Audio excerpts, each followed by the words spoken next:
நம்ம வாழ்க்கை ஒரு பயணம் மாதிரி. இந்த உலகத்துல ஆரம்பிச்சு மண்ணறை வழியா மறுமைங்கிற முடிவே இல்லாத வாழ்க்கையை நோக்கிப் போற ஒரு பெரிய பயணம். அந்த பயணத்துல ரொம்ப முக்கியமான, ரொம்பவே கடினமான ஒரு கட்டம்தான் விசாரணை நாள். அன்னைக்கு கோடிக்கணக்கான மக்களுக்கு நடுவுல எல்லாம் வல்ல அல்லாஹ்வின் முன்னாடி நாம ஒவ்வொருத்தரும் நிறுத்தப்படுவோம். அப்போ நம்ம கிட்ட கேட்கப்படுற முதல் கேள்வி என்னவா இருக்கும்னு நினைக்கிறீங்க?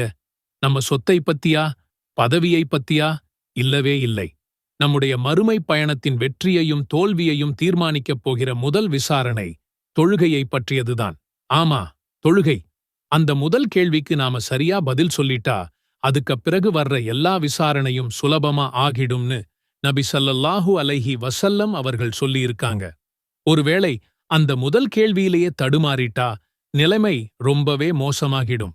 இந்த 5 நேரத் தொழுகைகள்ல நாம ரொம்ப சாதாரணமாக நினைக்கிற உலகத்தோட எல்லா அவசர வேலைகளுக்கும் நடுவுல நம்மள கூப்பிடுற லுஹர் தொழுகை இருக்கு இல்லையா? அந்த குறிப்பிட்ட தொழுகை மறுமையின் முதல் விசாரணையில உங்களை சொர்க்கத்துக்கு கூட்டிட்டு போற 3 முக்கிய வழிகளா எப்படி அமையப் போகுதுங்கிறதைத்தான் இந்த வீடியோல பார்க்கப் போறோம். வாங்க அந்த ரகசியங்களை தெரிஞ்சுக்கலாம். மறுமையில ஜெயிக்கிறதுங்கிறது ஏதோ லாட்டரி டிக்கெட் மாதிரி கிடைக்கிற பரிசு கிடையாது. அது இந்த உலகத்துல நாம செய்யற ஒவ்வொரு செயலுக்கும் கிடைக்கப் போற ரிசல்ட். அந்த ரிசல்ட்டோட கணக்கு ஆரம்பிக்கிற இடமே தொழுகைதான். நபி ஸல்லல்லாஹு அலைஹி வஸல்லம் அவர்கள் சொன்னாங்க, மறுமை நாள்ல ஒரு அடியானிடம் அவனுடைய அமல்கள்ல முதலா விசாரிக்கப்படுவது தொழுகைய பத்திதான். அது சரியா அமைஞ்சுட்டா அவன் ஜெயிச்சுட்டான், ஈடேற்றம் பெற்றுட்டான். அது சீர்குலைஞ்சுட்டா அவன் நஷ்டவாளியாகிவிட்டான். இந்த ஹதீஸை சும்மா கடந்து போயிடாதீங்க. கொஞ்சம் யோசிச்சு பாருங்க. ஒரு ஸ்டூடெண்ட் ஃபைனல் எக்ஸாம்க்கு போறான். அவனுக்கு 5 முக்கியமான கேள்விகள் இருக்கு. முதல் கேள்விக்கே பதில் தெரியலன்னா அவனோட மொத்த தைரியமும் போயிடும் இல்லையா? அடுத்த கேள்விகளுக்கு பதில் தெரிஞ்சா கூட அந்த குழப்பத்திலேயே எல்லாத்தையும் கோட்டை விட்டுடுவான். மறுமையின் முதல் கேள்வி தொழுகைன்னா அந்த தொழுகையோட ஒரு பகுதிதான் லுஹர். அதாவது உங்க ஃபைனல் எக்ஸாம் மார்க்ல 5இல் ஒரு பங்கு இந்த லுஹர் தொழுகையில அடங்கியிருக்குன்னு வச்சுக்கோங்களேன். ஃபஜ்ர், அசர், மக்ரிப், இஷா மாதிரி லுஹரும் உங்க மறுமை வெற்றியோட ஒரு முக்கியமான பங்கு. இதை நாம எப்படி அலட்சியப்படுத்த முடியும்? அல்லாஹ் குர்ஆன்ல சொல்றான், அவர்களுக்குப் பின்னர் தொழுகையை வீணாக்கி மனோ இச்சைகளை பின்பற்றுகின்ற ஒரு தீய சந்ததியினர் வந்தனர். அவர்கள் கை எனும் நரகத்தின் ஒரு பள்ளத்தாக்கைச் சந்திப்பார்கள். யார் அந்த அழைப்புக்கு காது கொடுத்து தன்னோட வேலைகளை ஓரமா வச்சிட்டு அல்லாஹ்வே பெரியவன்னு தக்பீர் கட்டி லுஹரை தொழுகிறாரோ அவர் மறுமையோட முதல் கேள்விக்கு தன்னை தயார்படுத்திக்கிறார். அவர் தன்னோட தேர்வுக்கான முதல் கேள்விக்கு சரியான பதிலை எழுதிட்டார்னு அர்த்தம். அவர் அல்லாஹ்வின் பார்வையில ஒரு வெற்றியாளரா பதிவாகிட்டார். அதனால லுஹர் தொழுகையை நிலைநிறுத்துறது மறுமை விசாரணையோட முதல் படியில நாம எடுத்து வைக்கிற வெற்றி அடிங்கிறத மனசுல ஆழமா பதிச்சுக்கோங்க. லுஹர் தொழுகை மறுமையோட முதல் கேள்விக்கு நம்மள தயார்படுத்துதுங்கிறது முதல் சிறப்பு. இப்போ 2வது சிறப்பை பார்ப்போம். அது அந்த விசாரணைக்கு முன்னாடியே நம்மள சுத்தப்படுத்துது. மறுபடியும் நபி ஸல்லல்லாஹு அலைஹி வஸல்லம் அவங்களோட அழகான உதாரணத்துக்கு வருவோம். நபி ஸல்லல்லாஹு அலைஹி வஸல்லம் அவர்கள் தோழர்கள் கிட்ட கேட்டாங்க, உங்கள ஒருத்தரோட வீட்டு வாசல்ல ஒரு ஆறு ஓடுது. அதுல அவர் ஒரு நாளைக்கு 5 தடவை குளிக்கிறார். அப்போ அவர் மேல ஏதாவது அழுக்கு மிச்சம் இருக்குமா அப்படின்னு கேட்டாங்க. அதுக்கு நபித்தோழர்கள், அல்லாஹ்வின் தூதரே, எந்த அழுக்கும் அவர் மேல இருக்காதுன்னு சொன்னாங்க. அப்போ நபி ஸல்லல்லாஹு அலைஹி வஸல்லம் அவர்கள் சொன்னாங்க, இதுதான் ஐவேளை தொழுகைகளோட உதாரணம். இதன் மூலமா அல்லாஹ் பாவங்களை அழிக்கிறான். சுப்ஹானல்லாஹ், எவ்வளவு அற்புதமான உதாரணம். இப்போ இதை லுஹர் தொழுகையோட பொருத்தி பாருங்க. நாம ஃபஜ்ர் தொழுதுட்டு நம்ம அன்றாட வேலைகளை பார்க்கப் போறோம். காலையிலிருந்து மதியம் வரைக்கும் இந்த உலகத்துல பல விஷயங்களோட நாம பழகுறோம். நம்ம கண்ணு பார்க்கக் கூடாததை பார்த்திருக்கலாம். நம்ம காது கேட்கக் கூடாததை கேட்டிருக்கலாம். நம்ம நாக்கு தேவையில்லாத வார்த்தைகளை பேசியிருக்கலாம். நம்ம மனசுல தேவையில்லாத எண்ணங்கள் வந்திருக்கலாம்.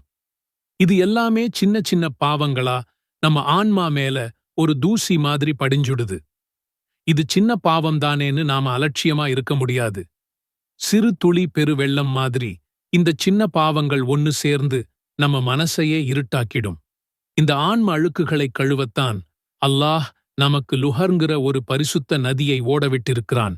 நண்பகல்ல அந்த பாங்கொலியை கேட்டு நாம உலூஜ் செஞ்சுட்டு தொழுகையில நிக்கும்போது அது வெறும் உடம்பால செய்யற வணக்கம் மட்டுமல்ல, அது ஒரு ஆன்மீக குளியல். ஃபஜ்ர்ல இருந்து லுஹர் வரைக்கும் நமக்கு தெரியாம செஞ்ச சின்ன சின்ன பாவங்கள் எல்லாம் அந்த குளியல்ல கழுவப்படுது. நாம இப்போ 3வது மற்றும் கடைசி சிறப்பிற்கு வந்திருக்கோம். லுஹர் தொழுகை மறுமைக்கு நம்மள தயார்படுத்துது, நம்ம பாவங்களை கழுவுது, கடைசியா அது நரக நெருப்பிலிருந்து ஒரு கேடயமாகவும் சொர்க்கத்துக்கான ஒரு திறவுகோலாகவும் மாறுது. எப்படின்னு கேட்கிறீங்களா? மறுபடியும் அந்த நண்பகல் நேரத்தை கற்பனை செஞ்சு பாருங்க. கோடை காலமா இருந்தா சூரியன் உச்சியிலிருந்து நெருப்பை கக்கும். அந்த வெயிலை நம்மால தாங்கவே முடியாது. அந்த நேரத்தை பத்தி நபி ஸல்லல்லாஹு அலைஹி வஸல்லம் அவர்கள் ஒரு விஷயம் சொல்றாங்க. கடும் வெப்பம் நரக நெருப்போட வெப்பக் காத்தோட வெளிப்பாடு. யோசிச்சு பாருங்க. இந்த உலகத்தோட வெயிலையே நம்மால தாங்க முடியலையே, அப்போ நரகத்தோட வெப்பம் எப்படி இருக்கும்? அந்த நண்பகல் வெயில் நமக்கு நரகத்தை ஞாபகப்படுத்துற ஒரு அலாரம். அந்த நேரத்துல பாங்கு சொல்லும்போது அது வெறும் தொழுகைக்கான அழைப்பு மட்டுமில்லை, அது நரக நெருப்பிலிருந்து தப்பிச்சு அல்லாஹ்வின் கருணை நிழல்ல தஞ்சம் கேட்கிறதுக்கான ஓர் அழைப்பு. இந்த உலகத்தோட சூட்டை தாங்க முடியாம ஏசி ரூமை தேடி ஓடுற நாம மறுமையோட நிரந்தர நெருப்பிலிருந்து தப்பிக்க வேண்டாமா? அந்த பாதுகாப்பை தர்றதுதான் தொழுகை. ஒருத்தர் தன்னோட வியாபாரத்துல மூழ்கி இருக்கிறார், இன்னொருத்தர் ஆபீஸ் வேலையில பிஸியா இருக்கிறார். லுஹருடைய நேரம் கடந்து போகுது, அசர் நேரமும் நெருங்குது. அவர் தொழுகையை அலட்சியப்படுத்துறார். இவரை பத்தி இஸ்லாம் என்ன சொல்லுது தெரியுமா? யாருடைய தொழுகையை அவனோட பொருளோ குடும்பமோ வேலையோ தடுக்குதோ அவர் மிகப்பெரிய நஷ்டவாளின்னு சொல்லுது. இந்த நஷ்டம் 100 ரூபாய் நஷ்டமோ 1000 ரூபாய் நஷ்டமோ இல்லை. இது மறுமையோட நிரந்தர பாக்கியத்தையே இழக்கச் செய்கிற மாபெரும் நஷ்டம். இதுக்கு நேர்மாறா ஒரு விசுவாசி இருக்கிறார். அவருக்கும் அதே வேலைகள் அதே பொறுப்புகள் இருக்கு. ஆனா பாங்கு சத்தம் கேட்டதும் எல்லாத்தையும் ஒதுக்கி வச்சுட்டு என் இறைவனோட அழைப்புதான் எனக்கு எல்லாத்தையும் விட முக்கியம்னு பள்ளிவாசலை நோக்கி ஓடுறார், அல்லது இருக்கிற இடத்திலேயே தொழுகையை நிறைவேற்றுறார். இந்த செயல் மூலமா அவர் அல்லாஹ் கிட்ட என்ன சொல்றார் தெரியுமா? யா அல்லாஹ், இந்த உலகத்தோட சின்ன சின்ன சந்தோஷங்களை விட உன்னோட கட்டளைக்குத்தான் நான் முக்கியத்துவம் கொடுக்கிறேன். இந்த உலகத்தோட தற்காலிக வெப்பத்தை விட நரகத்தோட நிரந்தர வெப்பத்தை பத்தி நான் பயப்படுறேன். அதனால உன்கிட்ட பாதுகாப்பு தேடி வந்திருக்கேன்னு தன்னோட செயலால சாட்சி சொல்றார். அல்லாஹ் திருமறையில வெற்றியாளர்களைப் பத்தி சொல்லும்போது நிச்சயமாக விசுவாசிகள் வெற்றி பெற்றுவிட்டனர், அவர்கள் தம் தொழுகையில் உள்ளச்சத்துடன் இருப்பார்கள் என்று ஆரம்பிக்கிறான். அதனால நண்பகல் நேரத்துல லுஹரை தொழுவுறதுங்கிறது நரகத்துக்கு எதிரா ஒரு கவசத்தை போட்டுக்கிற மாதிரி, சொர்க்கத்தோட கதவுகளை திறக்கிற ஒரு சாவியை சம்பாதிக்கிற மாதிரி. அந்த வெப்பமான நேரத்துல நாம செய்கிற ஒவ்வொரு ருகூவும் ஒவ்வொரு சஜ்தாவும் நரக நெருப்பை அணைக்கிற தண்ணீராகவும் சொர்க்கத்தோட இன்பங்களை நமக்கு பரிசா தர்ற ஒரு காரணமாகவும் அமையுது. இன்றிலிருந்து நாம எல்லாரும் ஒரு உறுதியான முடிவெடுப்போம். இன்ஷா அல்லாஹ், இனிவரும் காலங்கள்ல லுஹர் தொழுகையை அதோட சரியான நேரத்துல மன ஒருமையோடு தவறாம நிறைவேற்றுவோம். எல்லாம் வல்ல அல்லாஹ் நம்ம எல்லாரையும் ஐவேளைத் தொழுகைகளையும் குறிப்பா லுஹர் தொழுகையையும் அதோட எல்லா உரிமைகளோடும் பேணித் தொழக்கூடிய நல்ல மக்களா ஆக்கி அருள்வானாக.